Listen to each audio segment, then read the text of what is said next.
Bienvenue sur Ici Echo. Le président de la Commission des finances et du budget, Brahim Kanaan, a annoncé que jeudi prochain constituerait la date limite pour la réception par la Commission des finances toute observation relative à la loi sur la réforme bancaire.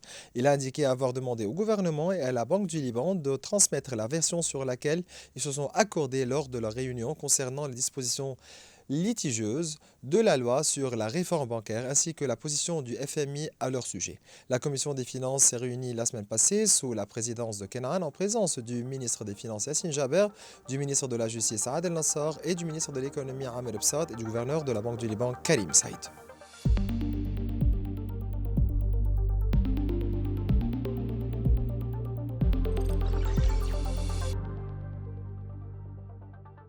Durant cet épisode, nous suivons les principaux dossiers économiques et financiers de la semaine, en particulier la loi sur la réforme bancaire, également continue sous le nom de la loi sur la restructuration des banques ainsi que le projet de loi sur le gap financier. Nous examinons également les conséquences de l'importante décision prise par l'Arabie saoudite d'autoriser à nouveau l'importation des produits libanais après une interdiction en vigueur depuis 2021.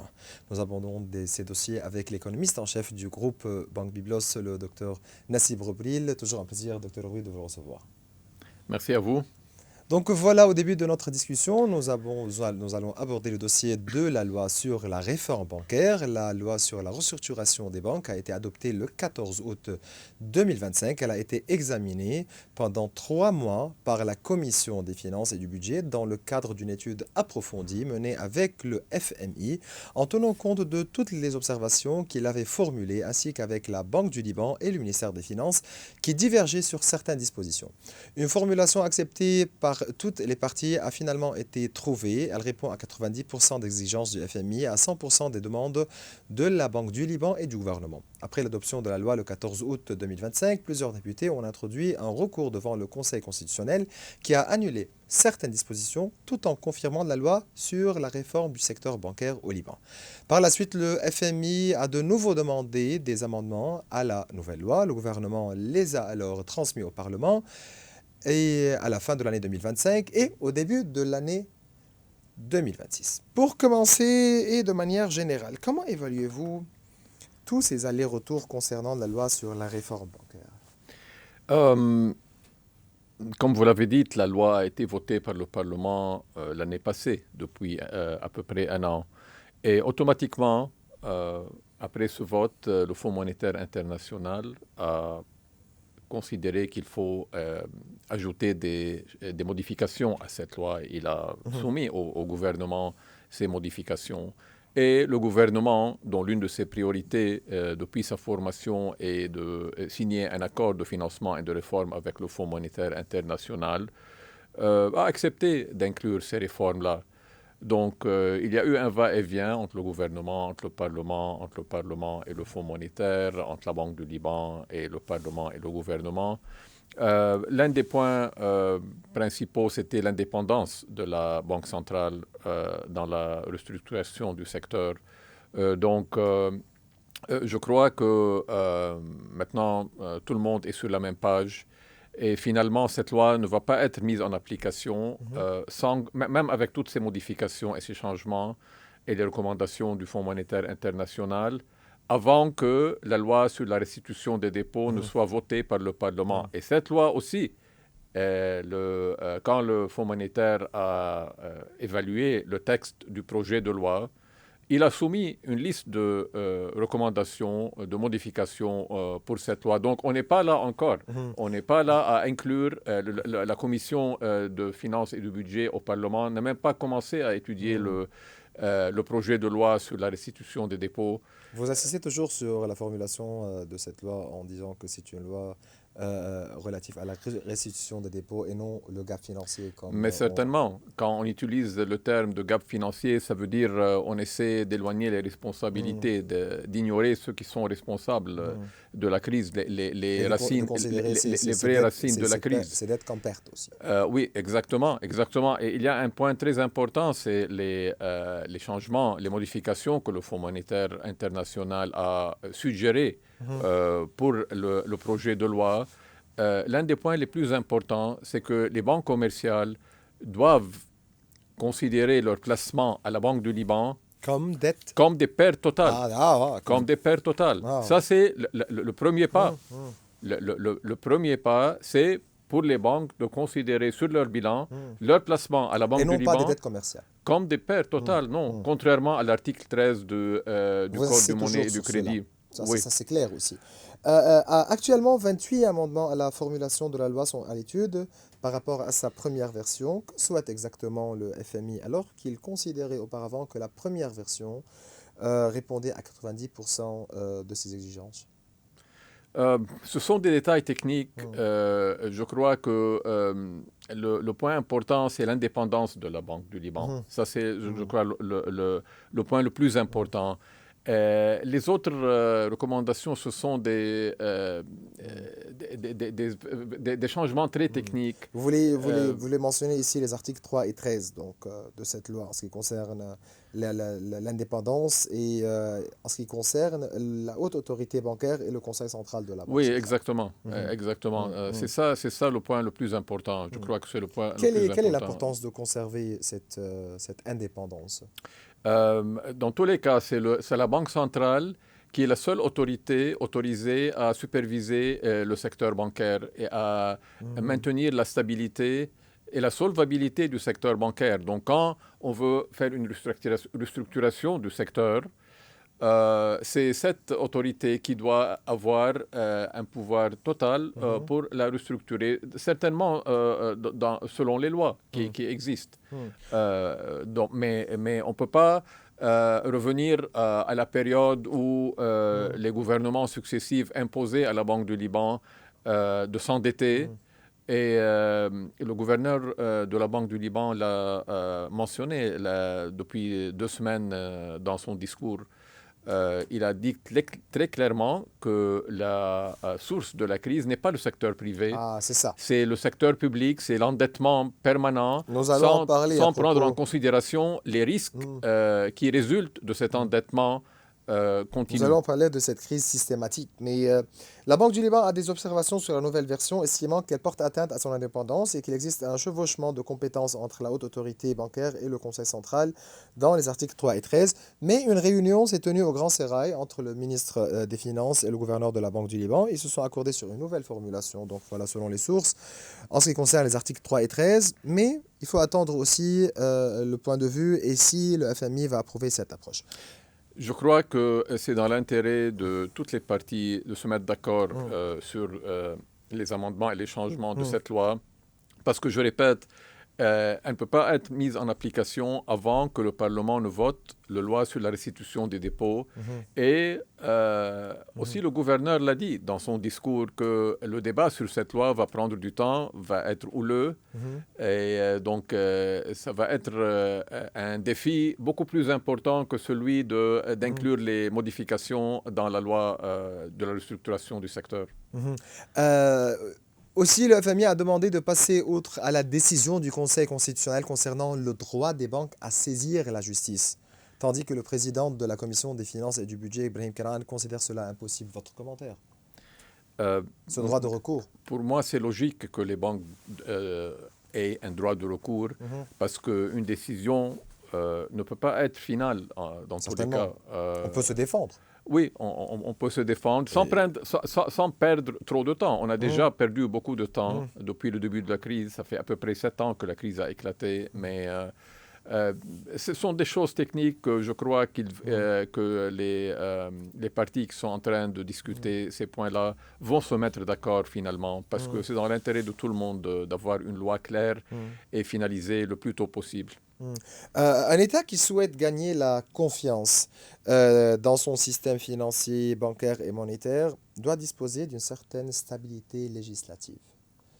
Euh, Quelle est l'importance de cette stabilité? Tout d'abord, c'est non seulement la stabilité législative, Hmm, c'est la rapidité des votes législatifs, de l'étude des lois, des mhm, projets de loi. Il y a des lois que le Parlement a déjà mhm, votées qui ne sont même pas mises en application à cause des décrets qu'il faut émettre et qui ne sont toujours pas émis. mhm, Donc, la stabilité, c'est vrai, la confiance découle de la stabilité. la stabilité monétaire, la stabilité économique, la stabilité financière, législative. la stabilité Hmm. législative et la stabilité sécuritaire. Sécuritaire, certainement. Il existe une autre loi importante relative au déficit financier, le gap financier, donc la restitution des dépôts. Le gouvernement l'a transmise à la commission des finances et il a apparu que le FMI avait des observations à son sujet, ce qui a conduit le gouvernement donc à reprendre, le travail sur ce texte. Actuellement, une nouvelle rédaction de la loi sur le déficit ou bien le gap financier ou la restitution des dépôts est en cours, car il a été rappelé à plusieurs reprises depuis 2020 que cette loi devait viser à traiter et restituer les fonds des déposants et non à les effacer. Selon le président de la commission des finances et du budget, le député Ibrahim Kanaan, et sur la base du projet de loi relatif au gap financier, le coût du remboursement des 100 000 dollars aux déposants mentionnés dans ce texte s'élevait à 22 milliards de dollars. Quant aux obligations qui seraient remboursées donc par la Banque du Liban et les banques, elles, atteindraient entre les 14 et 15 milliards de dollars. Comment ces montants seront-ils financiers? Et votre commentaire sur ce qu'on a devant nous à propos du gap financier ou bien du projet de loi sur la restitution des dépôts? Tout d'abord, ce projet de loi, le gouvernement l'a envoyé à la commission des finances et du budget depuis la fin de l'année passée. Donc ça fait plus que 5 mois qu'il est dans les tiroirs de cette commission. Et moi, je suis surpris pourquoi cette commission n'a pas commencé à étudier ce dossier-là, ce qui est très épineux. Deuxièmement, c'est la première fois qu'on sache que, on a lu hier ce que le chef de la commission a dit publiquement, c'est que le gouvernement est en train de revoir cette loi. C'est la première fois qu'il y a une nouvelle rédaction de cette oui, qu'on sache que le gouvernement a retiré cette loi du Parlement et qu'il est en train de la revoir. Le problème, c'est, dans ce projet de loi, c'est un projet très important et très urgent.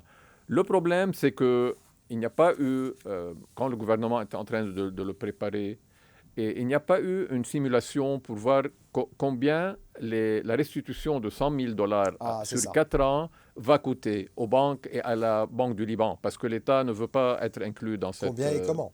Oui, donc les simulations ont démontré que ce montant-là est à la hauteur de 22 milliards de dollars sur 4 ans. Et la première année inclut 9 milliards de dollars de restitution des dépôts. Donc la question, où est-ce que cette liquidité, comment on va trouver cette liquidité? Comment ces montants seront-ils financés donc? Le gouverneur de la Banque du Liban a dit depuis à peu près 2 semaines que la Banque du Liban est prête à vendre ses avoirs dont elle peut disposer pour avoir assez de liquidité pour appliquer la loi. Les banques aussi sont prêtes à utiliser leur liquidité et celles qui ont des avoirs à l'étranger, elles sont prêtes à vendre ces avoirs pour avoir la liquidité. Mais même avec ces décisions-là, on ne pourra pas couvrir. C'est très difficile de voir comment on va couvrir les 22 milliards de dollars sur 4 ans. Donc, et c'est une bonne nouvelle que le gouvernement a retiré le projet de loi du Parlement et est en train de le rédiger de nouveau ou bien de changer ou de modifier. Mais moi, ce qui me concerne, c'est est-ce que le gouvernement est en train de modifier ce projet de loi pour inclure les recommandations du Fonds monétaire international seulement ou pour remettre en question les montants, l'approche tout d'abord, et comment on va trouver ces montants-là pour payer les dépôts aux déposants, ce qui est leur droit absolu. Juste revenons au chef de la commission des finances, le député Ibrahim Kanaan, qui a bien mentionné que la Commission souhaite obtenir du gouvernement un projet de loi juste et réaliste pour la restitution des dépôts, loin des artifices et du transfert de responsabilités vers le Parlement, ou bien pour qu'il se débrouille avec les déposants, la Banque du Liban et le FMI. Dans ces circonstances exceptionnelles, il est nécessaire donc d'agir avec responsabilité. Le FMI a reconnu le caractère systémique de la crise au Liban. Un point aussi important. Donc, que sait-il ou bien qu'est-ce que cela changera dans l'approche de ces deux lois?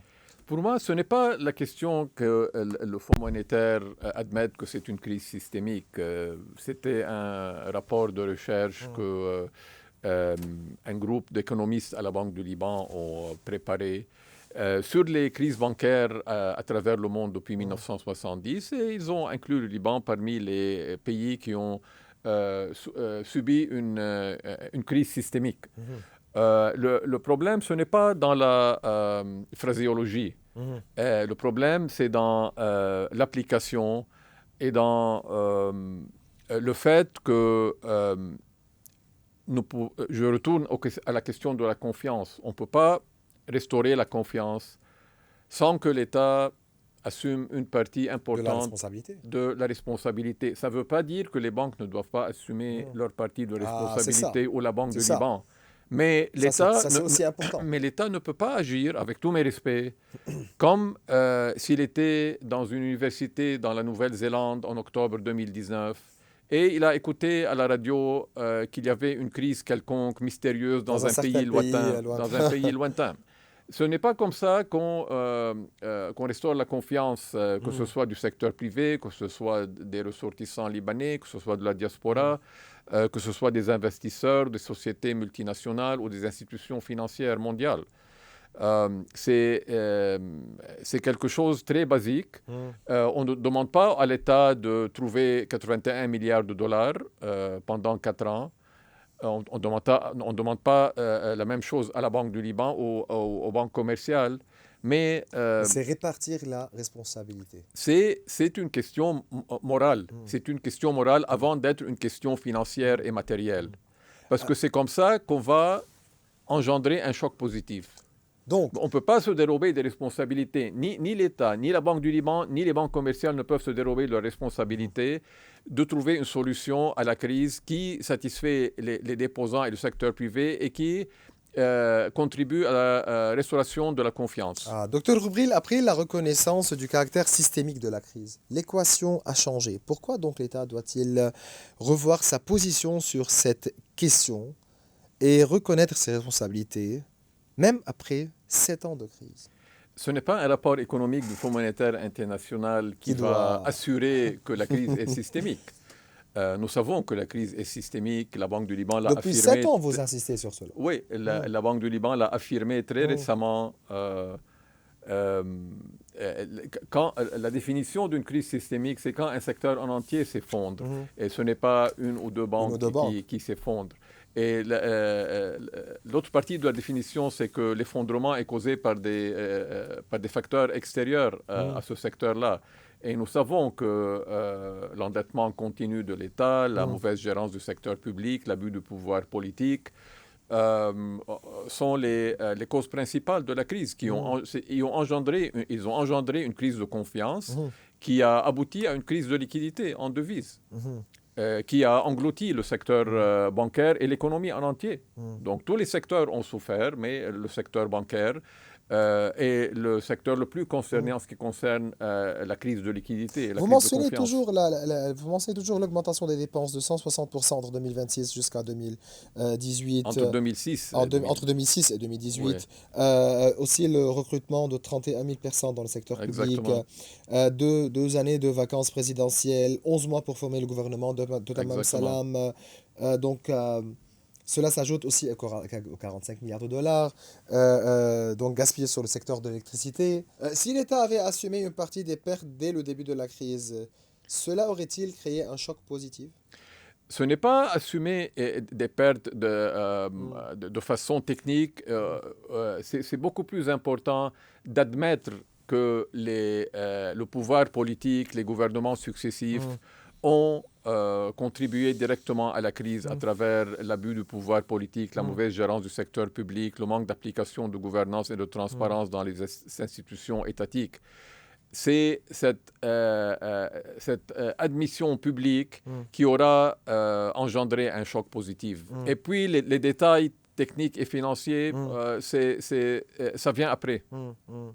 Pensez-vous que nous sommes entrés dans une nouvelle phase de confrontation, un nouveau débat sur la répartition des dettes et sur ceux qui devront les assumer, etc.? Confrontation, je ne sais pas si ça va être une confrontation, mais il va y avoir un débat très important au Parlement quand le projet de loi sur la restitution des dépôts est finalisé au gouvernement et revient à la commission des budgets et du budget et des finances. C'est là que les débats vont être très importants, très épineux et très détaillés. Et quelles sont vos recommandations pour la commission des finances? Ma recommandation, c'est d'appliquer les lois qui existent. L'article 13 du Code du crédit et de la monnaie et l'article 113 du même code. L'article 13 dit très clairement que les placements des banques à la Banque du Liban sont des prêts commerciaux et ce sont des obligations de la Banque du Liban, tandis que l'article 113 du même code dit que toute perte que la Banque du Liban subit doit être couverte par le Trésor libanais. Donc, si on commence par ces deux lois, en prenant en considération toutes les modifications de toutes les parties inclus dans ce débat sur la loi de la restitution des dépôts, peut-être on pourra trouver une solution qui engendrera un choc positif. Avant de clôturer, nous devons nous arrêter sur l'importance de la décision saoudienne prise cette semaine, à savoir l'autorisation de reprendre les exportations libanaises vers l'Arabie saoudite à la demande du président de la République, Joseph Aoun, et le Premier ministre Nawaf Salam. Quelle est l'importance de cette décision, Dr Roubri? C'est une décision très importante qu'on attend depuis longtemps, non seulement parce que les exportations libanaises vers l'Arabie saoudite étaient aux environs de 8 à 9% des exportations totales libanaises, c'est parce que aussi ça ouvre la porte aux exportations libanaises vers les autres pays du Golfe par la voie terrestre, ce qui est moins coûteux d'exporter par les voies maritimes ou aériennes, comme il se faisait jusqu'à récemment. Deuxièmement, c'est la première étape, je crois, c'est la première décision parce que toujours les ressortissants saoudiens ne peuvent pas visiter le Liban. Donc, on espère que cette décision-là est une première étape vers l'autorisation, le retour des citoyens saoudiens au Liban. Et troisièmement, il y a toujours la question des compagnies aériennes saoudiennes qui ont suspendu leur vol vers le Liban depuis un bon bout de temps. Et nous espérons qu'ils vont revenir au Liban. Mais il y a une chose très importante, c'est quand l'Arabie saoudite prend une décision, les autres pays prennent en considération ces décisions parce que l'Arabie saoudite est la plus grande économie des pays arabes. Elle est l'une des 20 plus grandes économies du monde. Donc, n'importe quelle décision que le royaume saoudien prend est prise en considération, est prise au sérieux par les autres pays arabes, au moins par les autres pays arabes. Donc, je crois qu'il va y avoir un effet positif, non seulement technique en ce qui concerne les exportations libanaises vers l'Arabie saoudite, mais aussi dans des domaines beaucoup plus élargis et diversifiés. Docteur Roubri, c'est toujours un plaisir de vous recevoir. Merci à vous. Et bien voilà, mes chers téléspectateurs, nous arrivons à la fin de cette émission. Vous pouvez revoir tous nos épisodes sur les réseaux sociaux. Au revoir.